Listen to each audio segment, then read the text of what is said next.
The country that invented aqueducts 2,000 years ago has run out of water. In March 2026, Iran faces not only the death of its supreme leader, but also the total collapse of its vital infrastructure. In this special report from Historical Connections, we reveal the largest water theft in history, how the Revolutionary Guard drained ancient lakes to fill their own bank accounts. The world is watching the bunker explosion, but the real war is in the empty pipelines. If you think this is a distant problem, wait until you see the price of your food skyrocket because Iranian oil is about to disappear. Today we're going to open the black box of the biggest water theft in history.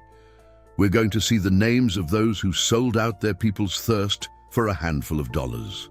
Iran's tragedy didn't begin with an Israeli missile on February 28th. It began much earlier, with a signature on a dam construction contract. For decades, the Revolutionary Guard became the country's largest construction company. They built hundreds of unnecessary dams. For what purpose? Not to provide you with drinking water. It was to divert water to steel mills and pistachio farms owned by generals.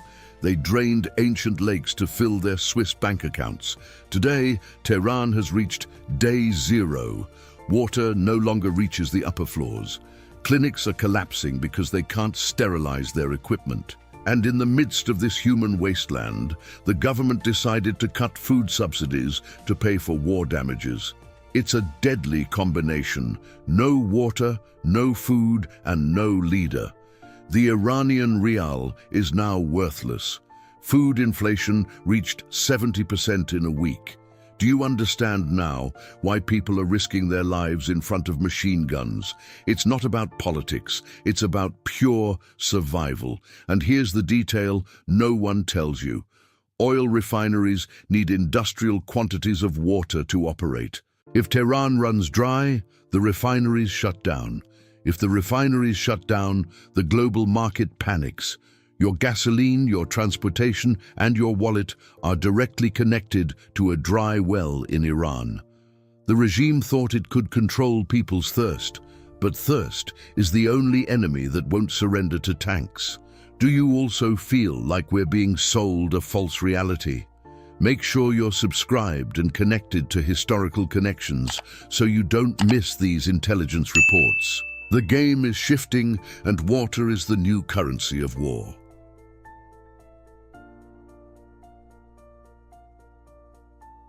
The regime tried to conceal Khamenei's death for 12 hours. They wanted time to move their gold reserves before the country imploded. But the secret leaked for the most ridiculous reason imaginable: a thirsty guard who abandoned his post for a glass of water.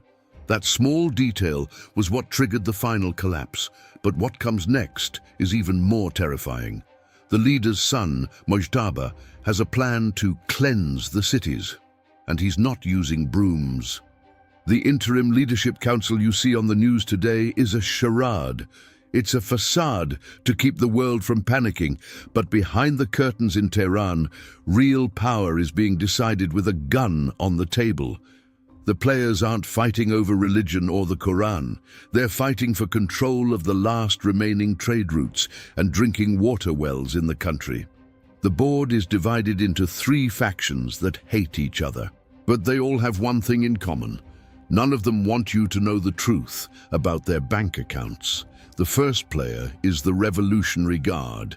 But don't see them as an army. See them as the largest and most violent corporation in the Middle East. They own the dams that have dried up the country. They control the black market for food. Their motivation is simple: survival. They know that if the regime falls, they'll end up on a gallows or in a cell in The Hague. That's why their strategy now is the law of the desert. If there isn't enough water for everyone, water will only be for those with guns. The generals have already taken control of the desalination plants in the south, not for the people, but to ensure their own military bases continue operating while people in the center of the country die of thirst. Then there's the heir from the shadows, Mojtaba Khamenei, The son of the deceased leader has spent decades operating the intelligence apparatus. His motivation is different. He wants to transform Iran into a modern military monarchy in the style of his father, but with a more efficient and brutal face. Mujtaba knows that the old cleric model no longer works. He is willing to sacrifice the old mullahs to save his own skin. What does the international press say? They say he is the symbol of continuity. The reality is that Mujtaba is the symbol of internal betrayal. He is negotiating with the Revolutionary Guard to hand over entire sectors of the economy in exchange for being named supreme leader.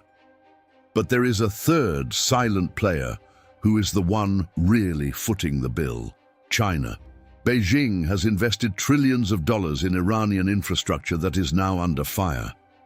The Chinese don't want democracy in Iran. They want a flow of cheap oil.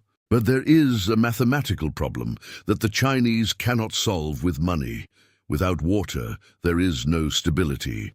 Without stability, trade routes in the Persian Gulf will close.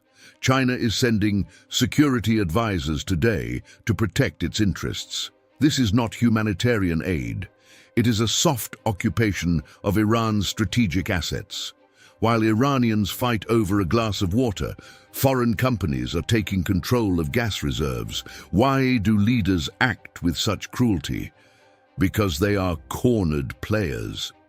A dictator isn't a cartoonish madman. He's someone who knows that the day he ceases to be feared, he will cease to be alive. The Tehran regime has turned water into a weapon of social control. If you behave, you get water. If you protest, we cut off your supply. It's the lowest form of manipulation in human history, but this plan has a technical flaw that the generals didn't consider. Hunger can be endured for a while. Thirst cannot. The press tells you this is a fight for democracy. Don't believe them. This is a war for tangible assets. It's a liquidation of inventory in a bankrupt country. The generals are selling off the future of Iranian children to buy one more week of power. But while Mujtaba and the military are dividing up the water wells, a leaked document from the Ministry of Energy has surfaced. A map showing that Tehran's water didn't run out because of the drought. The map reveals that the water was diverted to a secret complex no one knew about, a place where the regime kept its final life insurance policy. A secret involving a power that Iran publicly claims to hate. But to understand this theft of epic proportions, we have to look at the hard numbers, the math that never lies. Forget the religious rhetoric for a moment. Let's talk about the cold, hard math that is destroying Iran. At this level of the game, power isn't measured in prayers, but in cubic meters and barrels of oil. The reality is that the Tehran regime has fallen into a default absolute, that is, the official tally. They don't have money to pay their foreign debts and have decided to cannibalize the country's natural resources to survive another month. Let's talk about the trade routes and energy logistics. Iran has the second largest gas reserves in the world. But to extract that gas and process the oil, you need water. Lots of water. Engineers know that without cooling systems, refineries become hot scrap metal. Here's the hard fact the press ignores. The Revolutionary Guard diverted 700% of the river water flow to its steel and defense industrial complexes. Why? Because steel sells for dollars on the black market and water for the people only generates expenses. They've turned drinking water into foreign currency for their gold reserves, personal. And speaking of gold, the financial intelligence data is terrifying. It is estimated that in the last 3 months, more than 500 tons of gold have left Tehran for accounts in Russia and Venezuela. The regime is emptying the vaults of the central bank. They know that the Iranian rial is no longer even good for starting a fire. By emptying the gold reserves, they are leaving the country without any backing. This means that the real debt Iran's relationship with China has become a mortgage on the territory itself. Beijing doesn't lend money out of charity. The 25-year agreement they signed is actually a debt trap. Iran now owes more than $400 billion to its Asian partners. Since they can't pay with money, they're paying with sovereignty. They've handed over control of strategic ports and are now surrendering water rights for entire provinces to supply Chinese factories on Iranian soil. While you see people fighting in the streets for a bottle of water, the logistics of exporting eastward don't stop. It's a mathematical plunder. But what does this mean for your wallet tomorrow? It's simple. Iran normally produces 3 million barrels of oil a day. Today, due to the collapse of cooling systems caused by a lack of water, production has fallen to less than 700,000 barrels. This lack of supply on the global market is what's causing your energy bill to skyrocket. It's not just the war, it's that the country that should be supplying that energy is physically dry. The infrastructure is dying from lack of maintenance and the greed of an elite who preferred gold in Switzerland to water filters in their own land. The Iranian economy is no longer an economy, it's a liquidation operation. The generals are burning the furniture to keep the house warm for one more night. But there's something the numbers can't accurately predict: the reaction of a population of 80 million people who have nothing left to lose.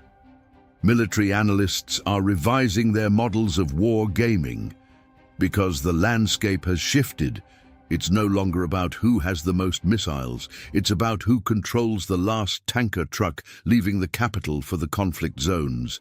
And in this scenario of utter chaos, a variable has emerged that no one saw coming in the CIA's combat simulators. A group of low-ranking officers within the Revolutionary Guard itself has made a decision that will change the course of the next 10 minutes of this story. The chessboard is ablaze. But in military intelligence, we don't predict the future. We simulate it. According to models of war gaming more recently, Iran faces 3 possible paths, and each one will affect you in a different way. The first scenario is the most likely, an internal cleansing coup. The low-ranking officers of the Revolutionary Guard are just as thirsty as the people. Their families are in the ranks for a jerry can of water. These soldiers aren't going to shoot their own mothers. In this scenario, the military sacrifices Mujtaba Khamenei and the old clerics to save the institution. They establish a secular military dictatorship. They promise water and bread, but not freedom. For you, this means oil prices stabilize, but Iran becomes an even more aggressive and efficient military power. The second scenario is the worst-case scenario: total collapse, or Syrianization. The country tears apart. Ethnic minorities on the borders arm themselves and declare independence. The Strait of Hormuz is completely closed due to fighting between naval factions. If this happens, prepare yourself. The price of oil would reach $300 a barrel. We would see global inflation that would make the 2020 crisis seem like child's play. Your money would lose real value in a matter of days because everything you consume depends on global transportation. The third scenario is the path of hope, a controlled transition. Popular pressure is so great that the regime is forced to accept a humanitarian corridor from the United Nations. Foreign technology enters the country to repair the pipelines and desalinate the seawater. Iran rejoins the global market. This is the scenario where the people win, but it requires the generals to agree to relinquish power without a civil war. It is difficult, but it is the only way to prevent Iran from becoming a graveyard of sand. What is the ultimate consequence for you? That the era of cheap oil and illusory stability is over. Your family's security no longer depends solely on what happens in your city. It depends on these invisible flows of water and energy. Today you have seen what television doesn't dare show you. You have seen the broken machinery of an empire that preferred weapons to the lives of its people. They say the land belongs to those who work it, but history teaches us that the land belongs to those who remember it. If you are among those who know that freedom is non-negotiable and that truth is the only weapon against tyrants, this is your place. Don't be a mere spectator in the history of your own time. Understand the game. Claim your right to know. Subscribe to Historical Connections. We will connect what they always wanted to keep hidden. Water runs out, but the truth always finds a way.